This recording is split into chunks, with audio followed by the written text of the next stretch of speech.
bavandimwe nkunda Yezu Kristo akuzwe.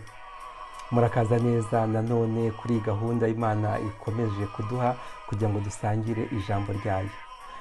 Tumaze ibyumweru turi mu gihe gisanzwe cy'umwaka wa liturujia, ariko uyu munsi twinjiye mu kindi gihe gikomeye, igihe cya diveni, igihe dutegereza umukiza, igihe twibuka nyine ko tugomba kwitegura noheli, ariko ntabwo ari byo byonyine gusa, ahubwo igihe cya diveni kitwibutsa ko Yezu umukiza wacu ahora aza mu buzima bwacu.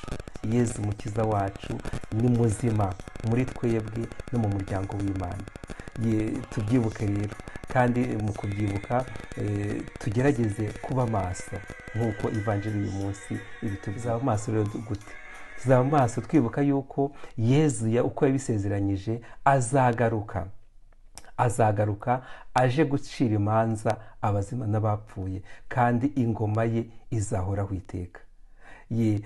Kuba maso rero ni ugukora ibishoboka byose kugira ngo ubuzima bwanjye bwo kwemera burangwe no guhinduka, kandi burangwe n'ibikorwa, kuko ukwemera kutagira ibikorwa kuba kwarapfuye muri ko nyirizina.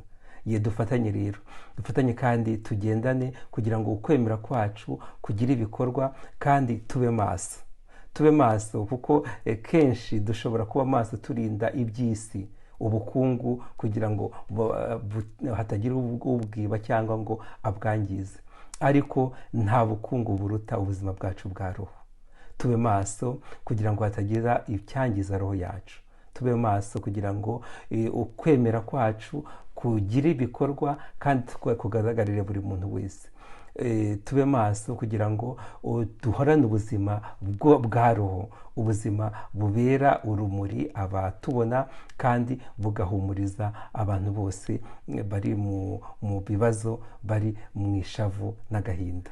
Dukomeze rero tugendane, kandi dushimire Imana kubera ko impano y'ubukaridinari yahawe nyiri icyubahiro Karidinari Antoine Kambanda. Dukomeza guherekeza isengesho tumusabira, kandi dusabira Kiliziya yose y'u Rwanda kugira ngo yere imbuto y'ubwiyunge, imbuto y'amahoro, kandi imbuto yo guhinduka, kugira ngo ivanjiri yongere ikwire hose, maze twese uko twakabaye dutegereze umukiza twishimye, kandi koko abantu bose babashe kuronka umukiro Yezu Kristo atanga.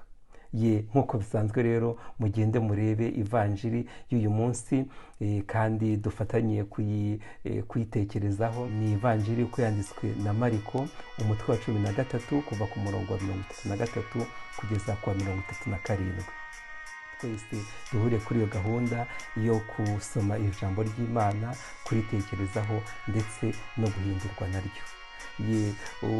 Ushobora byose rero nabaho umugisha, kandi abarinde Imana Data na Mwana na Roho Mutagatifu.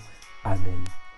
Icyumweru cyiza, umwaka mushya muhire wa liturujia, kandi koko dukomeze dutegereze Yezu Kristo twishimye, kandi dusenga cyane cyane, ariko duhinduka.